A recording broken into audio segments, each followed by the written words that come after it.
So what's up, guys? We're just about done with this thing. I think we got one more thing to do, or one small thing to do, and then well, actually a couple of small things to do, and then we're gonna be putting back the main thing that we need to get done. It is the Haltech harness. We are down to just a AC belt, 30-buck part, and 2 exhaust donuts, and the ECU harness. So really, I got the fuel system created out, we're built out, and I had to change some locations for some things. Like the fuel filter is definitely, location has changed. No longer going with the flex fuel because there's so little flex fuel out here, so little ethanol, that it just didn't make much sense to go with the flex fuel sensor this time. I know I said I was going to do it, but I really thought long and hard about that, and I'm like, you know what, when I did run it, I never ran ethanol in it. For one, I have a water methanol kit which does the exact same thing. It increases your octane and you can bump up the timing on it and stuff like that. The other thing is too, is like there's only one or two ethanol gas stations out here, and they're at least 30 minutes away, 40 minutes away to even get to them. So I usually just ran race gas in it, and water methanol to kind of bump up the octane rating. So went away from that. If I decide to go back to flex fuel, it'd only take making one hose and then remounting the flex fuel sensor. So I'm not really that worried about it. And then because I have my quick disconnects from GM, the GM quick disconnects, so no problem with that. But other than that, everything is made up, and there's no clamps on the system anymore, which was my main thing, was to get rid of all the clamps, because it was a clamp that failed on the fuel system and it caused the fire in the first place.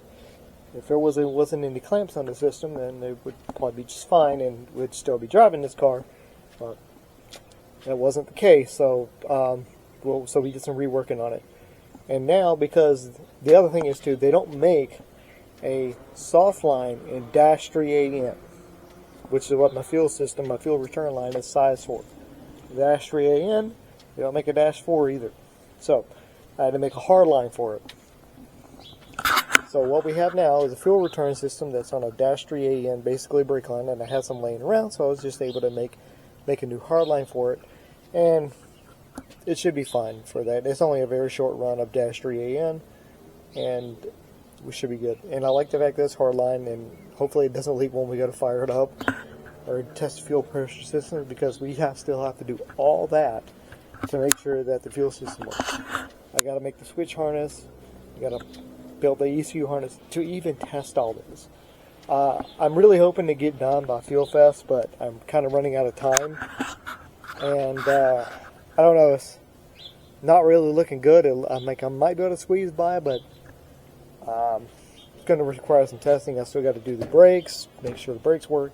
I bled them. They should work, but you know, it's better that we actually just get in there and actually hit the brakes, driving up in the road and slam the brakes on it, make sure it stops like it's supposed to. Plus, there's going to be some retraining on how to drive it, because everything is different, and we're going to require more effort. The clutch is heavier, the brakes are heavier, the throttle is heavier. It's not going to be as light and snappy as it was, because it's pulling against 2 throttle bodies. There was some reworking with the throttle cable. It had to go up, so going to be some retraining how to drive it. And honestly, there was also that riser I want to make, like take an OMP footrest and have it raised up so my feet would be more comfortable with hitting the pedals, because my feet will already be raised up instead of me having to physically lift my feet off the ground to be able to get on the pedals. So I'm going to have to rework the pedals with a riser, either like a floor rest, or either make my own custom one with some sheet metal and drill some holes in it to make it look nice and reduce the weight. So that's that. So if you guys want to see the fuel system, what we got going on, it's relatively simple, which is kind of what I want to do. Keep it simple, keep it where it don't leak, and we should be good. But did have to remove some stuff, mainly the fuel filter from the OEM location, because guess what? the brake lines are there, and there's no way to get rid of them. They're right over top of where the fuel filter would go. But other than that, it's a pretty clean system in my opinion. I mean, my opinion doesn't really count for that much, but I think it's going to work out just fine. I had to take off the intake plenum and tighten down the fuel hoses going to the fuel rails to make sure they don't leak. But other than that, we should be pretty good. So right here, here's where I had to move it to. You got the fuel filter here, moved it right next to the transmission mount, and it goes from here into there, and it comes out the other side for the crossover. Like, I didn't need to do a dual feed because we're in A. We're not gonna need so much fuel.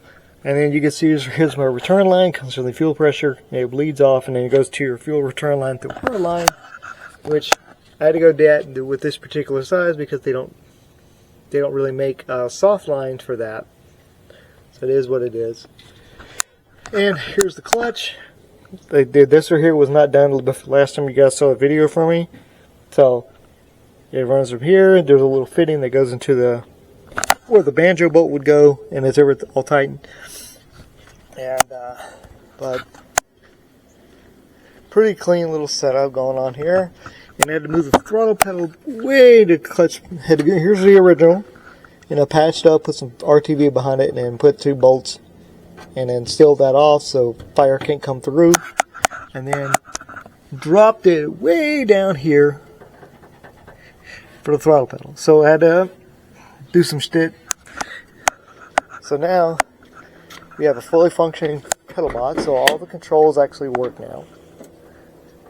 And what I want to do here is put a riser and have my pedals, the actual riser about right here, so my feet will have a little bit more comfortable time with operating the pedals. And yeah, this right here, I'm probably going to have to get more of these grip tapes because trying to bleed the brakes by myself kind of destroyed it because I needed to put a rod in here, big old pipe to hold the brakes closed so I could bleed the brakes, so I kind of destroyed the grip tape. But full pedals. You see how hard that is to push? How slow that is? Yeah, that pedal's stiff. And this right here is a little bit of movement, but it gets stiff. And I put my Haltech ECU back in here. We did the same plate, but this time I drilled everything out and then put inserts in and tightened everything down. And now it's at least a little bit more organized than where it was. And I left the spot behind the ECU, which is where the fuse box goes. That's the way I had it before. Fuse box goes behind there, and then my wideband comes up through the floor under here, and then that's where I have it hooked up for the dual channel wideband controller. Instead of coming through the firewall, it comes through the floor using these drain plugs right here. I was able to squeeze it through one of the drain plugs. You know, there's not going to be holes in the firewall, so fire can come through and that kind of stuff. And if I need to, I'll make an extension and have my second O2 sensor come up through the floor too. So it'll run under the car, up through the floor, and then hook up to the ECU under this panel, and you won't even see that. So the only wiring harness you're going to see is coming up from the floor, from the ECU to the 2 bulkhead connectors that are sitting under it, right there. And then have 2 pass-throughs for the alternator and the starter. So it's going to be a pretty clean setup. And this right here, you can watch that. It's not the lightest throttle pedal, but it's not super heavy either. It works like it should, so I'm not going to complain about that. And it's never going to be as light and snappy as it was with a single throttle. Throttle body is just never going to happen. It's because you're pulling against 2 quad throttle bodies. So just going to have to learn to live with it. That's all I can really do. And then I still got to make like the ECU, like all your switch harnesses. While all these holes are here, this is the original dash that was on fire. Because yeah, I know some people are like, oh yeah, it warped a little bit. Yeah, it did. But you know what? There's no structural. This thing doesn't provide any structure at all. All it is basically a way to handle all the switches. And what I want to do, instead of how before it was coming down, I want to make the wire longer and it comes out over there at the door and it runs across the door panel where the seal is, and then hooks up to the relay panel back here. So there's not going to be any wires in the center of the car, even though to me that might actually work better because it's a little safer. It won't be in danger of getting hit by another car, a track, or something like that. But I don't know. I just want to make sure it's clean and makes it look good. I want it to look better and be built better than it was before. So that's what I'm going to do. And here's your true mounts for the LED flashers. Those are still here. I just got to buy those LED flashers as part of the switch harness. And it has to be LED flashers because I'm running LED bulbs, and the LED flashers don't really need resistance like the normal flasher relay would. So you got to have LED flasher relays because the whole car is LED. So that's that. But yeah, it's we're going to try to clean this up and get everything wired in and try to make it as clean as possible. We'll try to put the wires around the edges of the car, under like the roll cage, just to make it look better than it used to. And we're probably going to put like an extension for this, for the IC7- to bolt into, so these little Velcro strips are no longer necessary. And it put a sunshade over it, over the gauges from here, because I like having those separate, like the separate gauges, and have a little sunshade for the IC7- so it won't get drowned out by sunlight. And this right here is the original battery shut off. We're going to leave that there. That still works. It wasn't damaged, thankfully. That's all good. So that stays. The rest of the dash was okay except for a little bit of warpage, which, like I said, it doesn't really matter. For one, the warpage is going to be under the car, under the windshield. You're not really going to see it, and it doesn't provide any structure. But yep, we're looking at I'm really enjoying this new build. How much cleaner it is, how much more well set up it's going to be. Yeah, lessons come hard sometimes. But it's good. It looks cleaner than it was, even though I like the fact that there's way more room. I mean, these things are notoriously difficult to work on, and yet here I am with probably one of the most easy to work on 3000 GTs out there because there's so much room to work on. You really can't complain. Like, you can get to almost everything on the back of the engine without taking the back apart, without taking the intake off. The intake, just undo the pin. It's on there with a pin and a cotter key, and it just freely moving. And the front of the engine is really easy to get a hold of. Like, come on. I mean, as far as easy work on it, we're good. You really can't ask for better. Using enough room right here, you can literally throw people down behind the engine. It's very well sorted out, cleaned up engine bay, and I really like the look of it. I can't wait to be able to drop this thing for the first time. But I don't know when I'm going to be able to, because it's still a decent amount of work to be done. Harness is not really that hard, it just takes time. And I need an AC belt to get all that. That's the last thing I need, really, as far as this front of the engine, is the AC belt. But everything else should be squared away. Lots of new parts we put into this. I mean, come on. Everything kind of got roasted. And I changed how this right here was originally like a little zip strip mount right here. Nope. I went with a bolt and two 1/4 inch cable routes.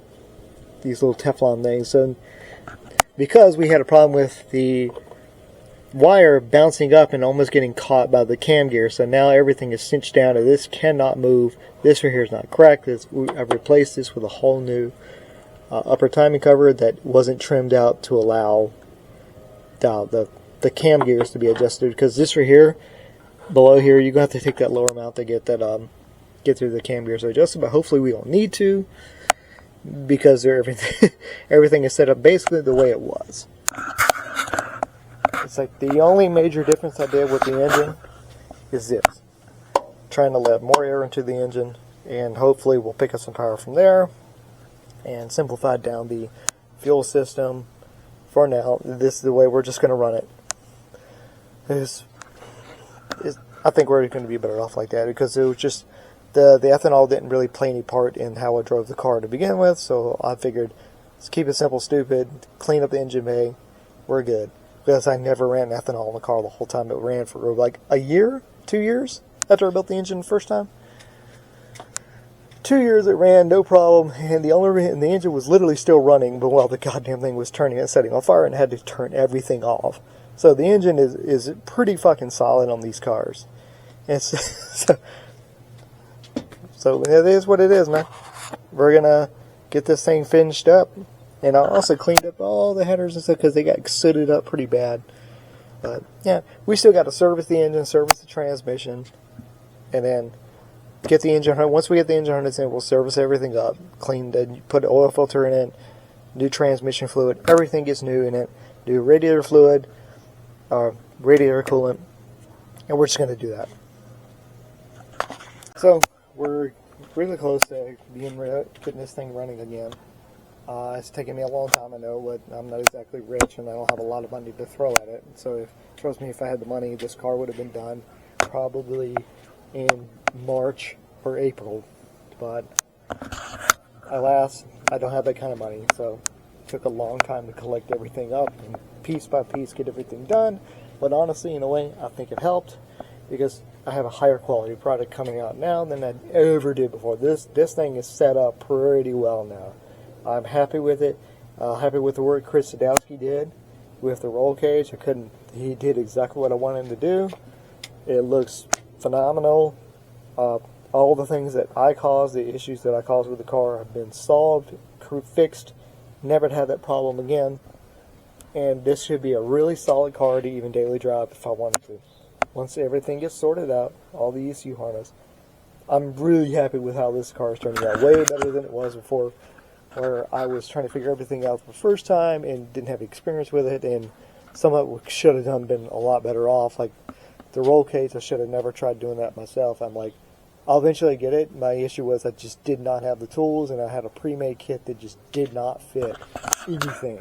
And I was trying to make it work, and it honestly just turned out like shit. So, and I was embarrassed by it. Like, I didn't even want to take pictures of it, nothing like that. And I was like, and I knew it wasn't going to pass tech, which is why I'm like, once this opportunity popped up or it caught on fire, and I'm like, all right, well, that just bumped up the timeline. We're sending this thing out to either Chris Sadowski or Jet Performance. But, you know, Chris Sadowski was just the most interactive. He's like the one I could watch the videos, and I knew what kind of quality product I was going to run into. So it got sent to Chris Sadowski. He's a big Honda guy, but hey, you know what? He got to do a Mitsubishi. He done a couple of Mitsubishi Evos after that too, as far as I know. But this is it was his first 3000 GT. So, because nobody really puts cages in 3000 GTs, they don't. It's very, very rare. And then, especially out here in Arizona, which I can count all the 3000 GTs I've seen out here on one hand, and all of them are stock. Or you have Ashley Walgrave. She's like the only one that's modified out here to any sort of extent, and this mostly a show car build. It's basically stock. Got some bolt-ons on it, but nothing like this. Nothing where you're generally putting a roll cage in, a fully built motor, no turbos, of course. But yeah, their car was relatively tame. Just a lot of show pieces on it, which it looks better in a car show, but it is a car show car, so go figure.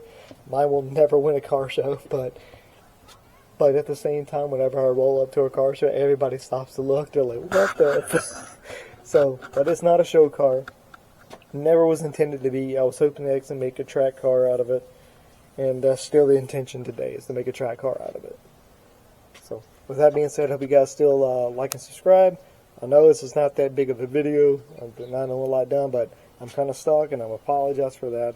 I just don't have the cash to keep putting money into it right now, because I'm going to have to wait till November 20th. Once the 20th hits, I can get the ECU harness, all the wiring and shit that I need to get done, and pound that out, get her done, and then whatever money I have left over is going to be for the donuts, the belt, which is like $30 part, and we can try to fire it up.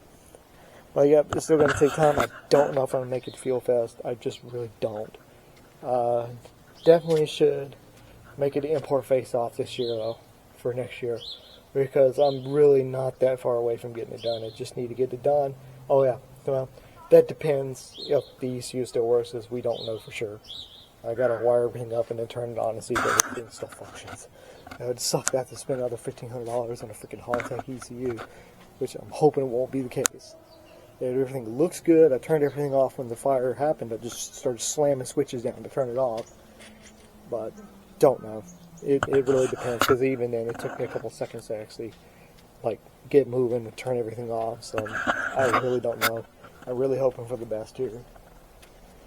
But at least the ECU looks good. All the wiring got fried, but I had the car turned off by then, so we'll see. Please like and subscribe. You guys have a good one. Peace.